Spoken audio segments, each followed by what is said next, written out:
As when a man that sails in a balloon down looking sees the solid shining ground stream forth from beneath him in the broad blue noon, tilth, hamlet, mead, and mound, and takes his flags and waves them to the mob that shout below, all faces turned to where glows ruby red, like the far up crimson globe, filled with a finer air.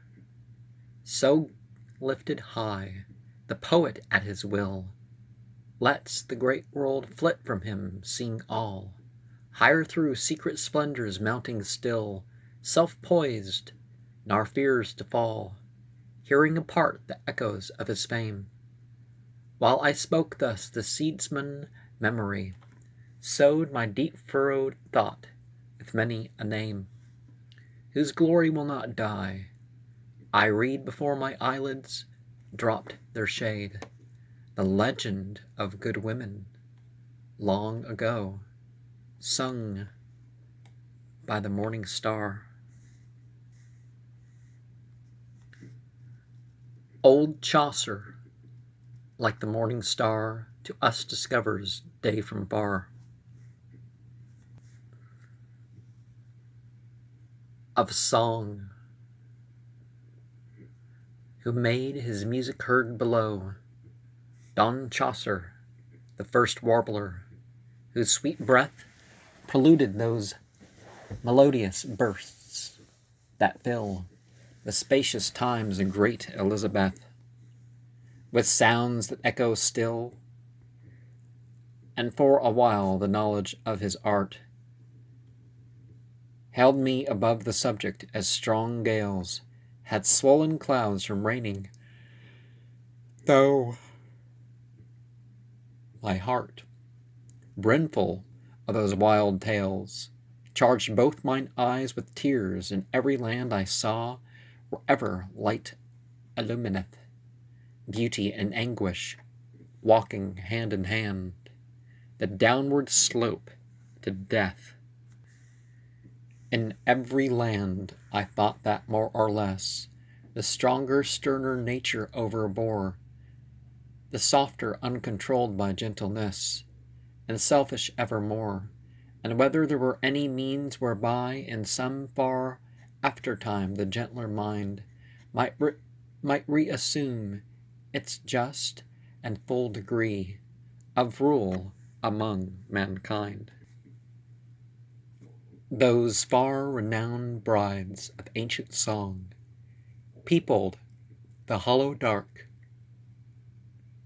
like burning stars, and I heard sounds of insult, shame, and wrong, and trumpets blown for wars, and clattering flints battered with clanging hoofs, and I saw crowds in columned sanctuaries, and forms that passed, screamed at windows and on roofs of marble palaces, corpses across the threshold, heroes tall, dislodging pinnacle and parapet, upon the tortoise creeping to the wall.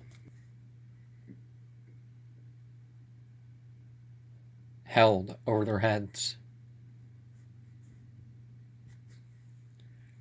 lances in ambush set, and high shrine doors burst through with heated blasts that run before the fluttering tongues of fire. White surf, wind scattered, over sails and masts, and ever climbing higher, squadrons and squares of men, in brazen plates, scaffolds, still sheets of water, diverse woes, ranges of glimmering vaults with iron gates and hushed seraglios, so shape as swift as, when to land, bluster the winds and tides the same self way. Crisp foam flakes scud along the level sand, torn from the fringe of spray, I started once, or seemed to start in pain, resolved on noble things, and strove to speak as when a great thought strikes along the brain, and flushes all the cheek. And once my arm was lifted to hew down a cavalier from off his saddle bow, that bore a lady from a leaguered town, and then, I know not how, all those sharp fancies, by down lapsing thought, streamed onward, lost their edges, and did creep, rolled on each other, rounded smooth, and brought into the gulfs asleep. At last methought that I had wandered far in an old wood, fresh washed in coolest dew. The maiden splendors of the morning star shook in the steadfast blue. Enormous elm-tree boles did stoop and lean upon the dusky brushwood underneath, their broad curved branches fledged with clearest green. Dew from its silken sheath. The dim red morn had died, her journey done, and with dead lips smiled at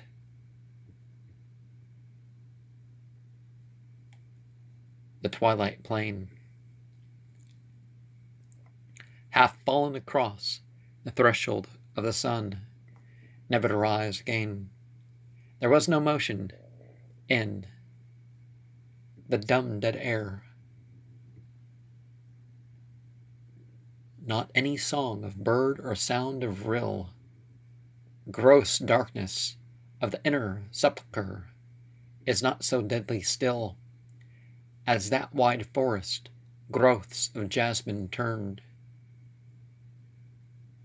their humid arms, festooning tree to tree, and at the root, through lush green grasses burned the red anemone. I knew the flowers, I knew the leaves, I knew the tearful glimmer of the languid dawn. On those long, rank, dark wood walks, drenched in dew, leading from lawn to lawn, the smell of violets, hidden in the green, poured back into my empty soul and frame.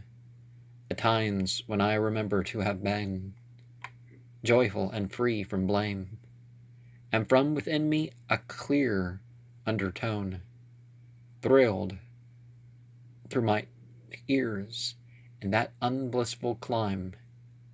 Pass freely through the wood is all thine own until the end of time. At length I saw a lady within call, stiller than chiseled marble, standing there, a daughter of the entities, divinely tall, and most divinely fair.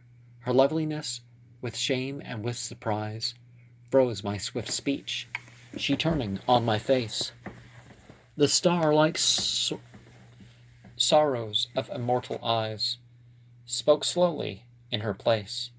I had great beauty, ask'st thou not my name? No one can be more wise than destiny.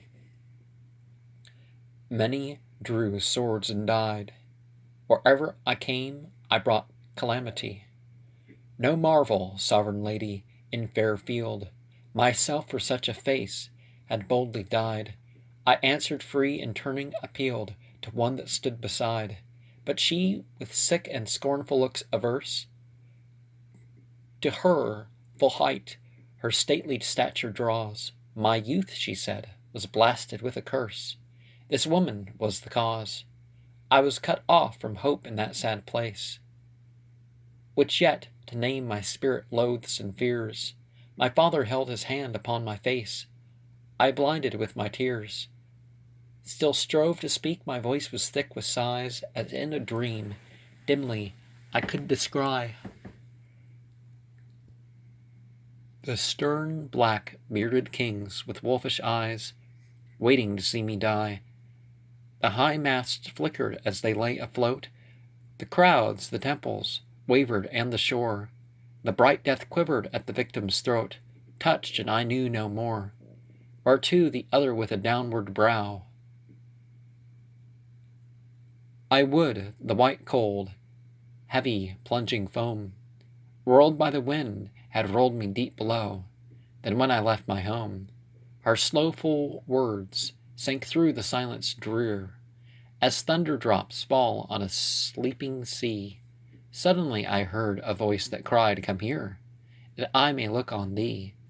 I turning saw, throned on a flowery rise, one sitting on a crimson scarf unrolled, a queen with swarthy cheeks and bold black eyes, brow bound with burning gold. She flashing forth a haughty smile began. I governed men by change, and so I swayed all moods. 'Tis long since I have seen a man. Once like the moon I made ever-shifting currents of the blood. According to my humor ebb and flow, I have no men to govern in this wood. That makes my only woe. Nay, it chafes me that I could not bend one will, nor tame and tutor with mine eye that dull, cold-blooded Caesar. Prithee, friend, where is Mark Antony?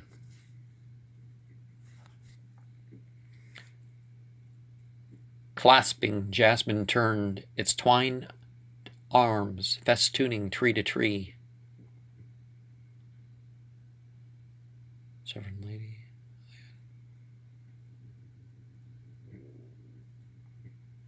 which men called Alice in those iron years, iron times. Tall masts quivered as they lay afloat, the temples and the people and the shore. One drew a sharp knife through my tender throat, slowly and nothing more. By him great Pompeii dwarfs and suffers pain, a mortal man before immortal Mars. The glories of great Julius lapse and wane, and shrink from suns to stars.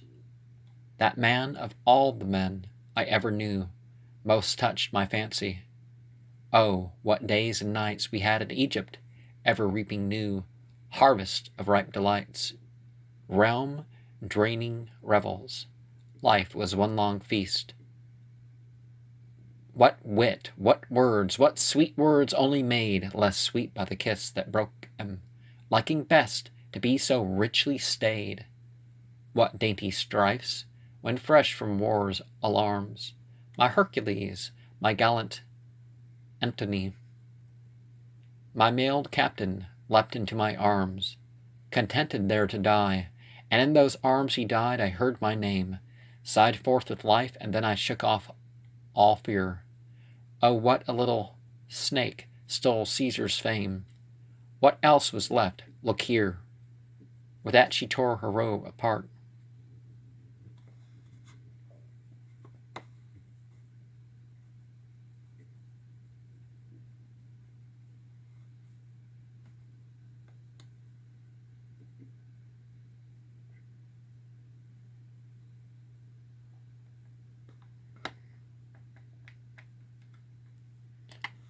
The man, my lover, with whom I rode sublime, on fortune's neck we sat as god by god.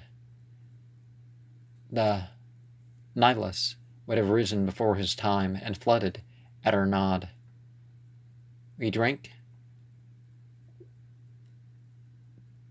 the Libyan sun to sleep, and lit lamps which outburned Canopus. O my life in Egypt! O the dalliance and the wit, the flattery and the strife! What nights we had in Egypt! I could hit his humors while I crossed them.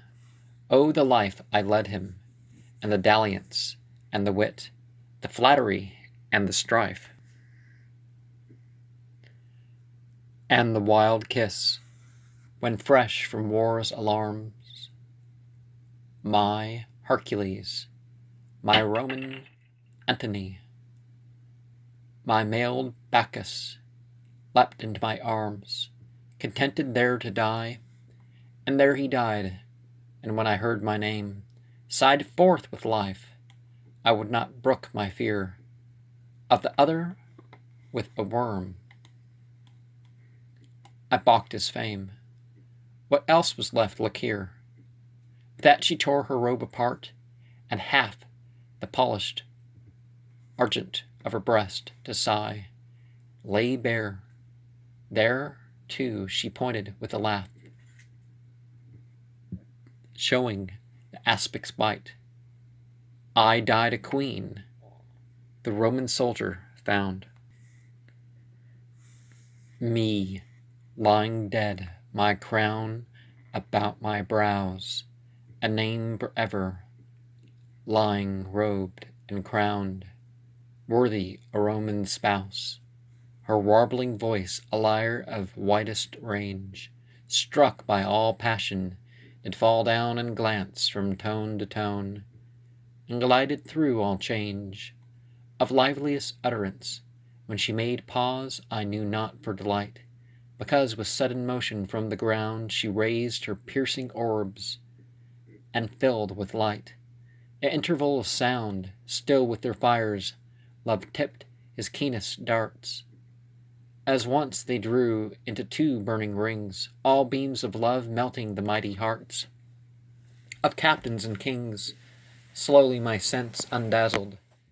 Then I heard a noise of someone coming through the lawn, and singing clearer than the crested bird that claps his wings at dawn, the torrent brooks of hallowed Israel, from craggy hollows pouring late and soon.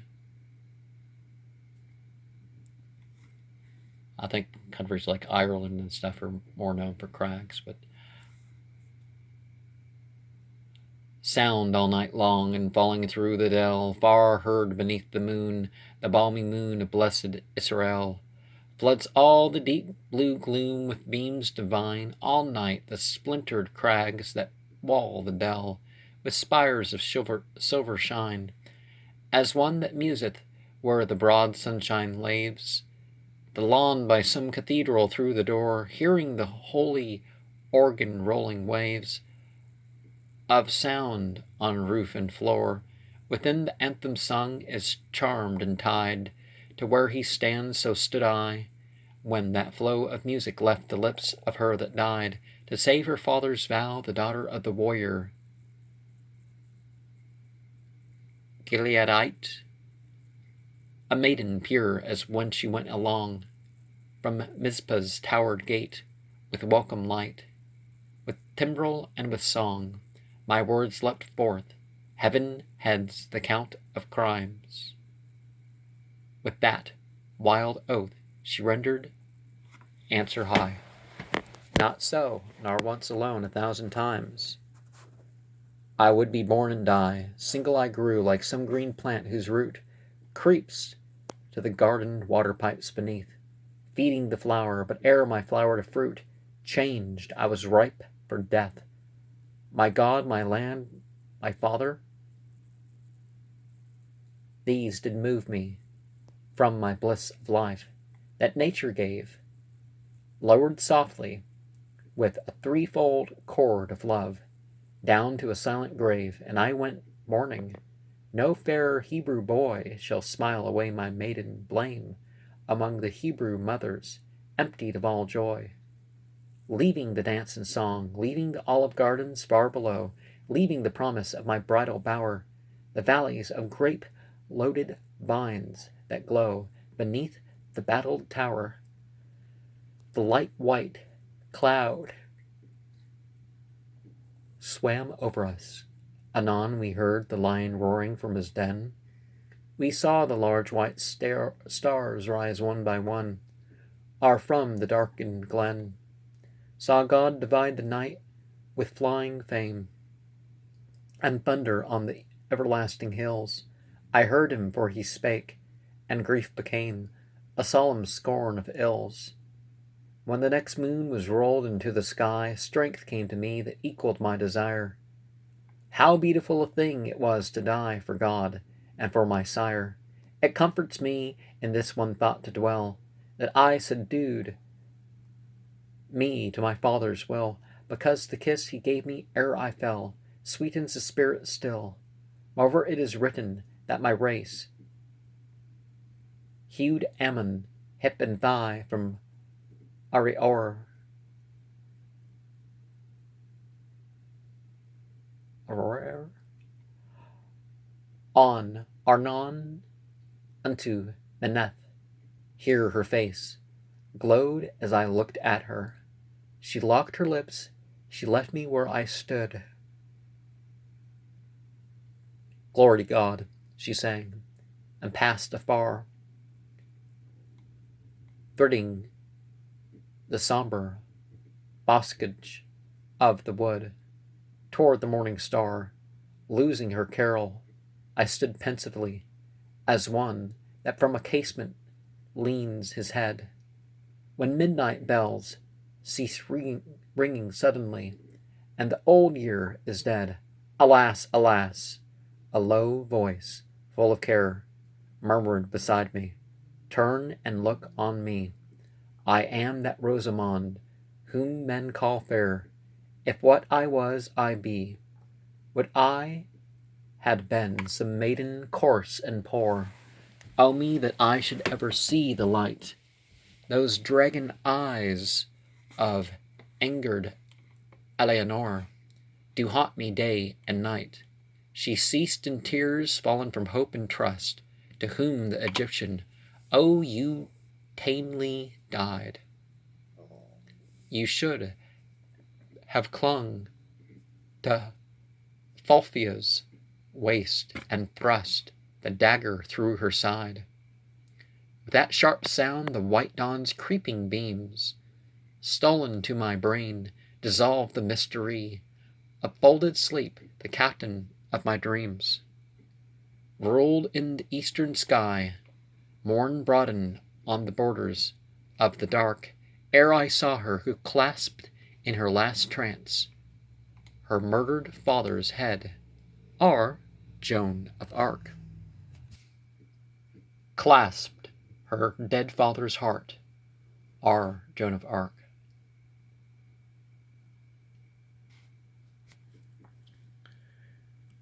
A light of ancient France, are her who knew that love can vanquish death, who kneeling with one arm about her king, drew forth the poison with her balmy breath. Sweet as new buds in spring, no memory labors longer from the deep gold mines of thought to lift the hidden ore that glimpses moving up, then I from sleep to gather and tell over each little sound in sight. With what dull pain compassed how eagerly I sought to strike into that wondrous track of dreams again. But no two dreams are like, as when a soul laments which hath been blessed, desiring what is mingled with past years. In yearnings that can never be expressed by sighs, our groans, our tears. Because all words, though culled with choicest art, failing to give the bitter of the sweet, whether beneath the palate and the heart, faints, faded by its heat.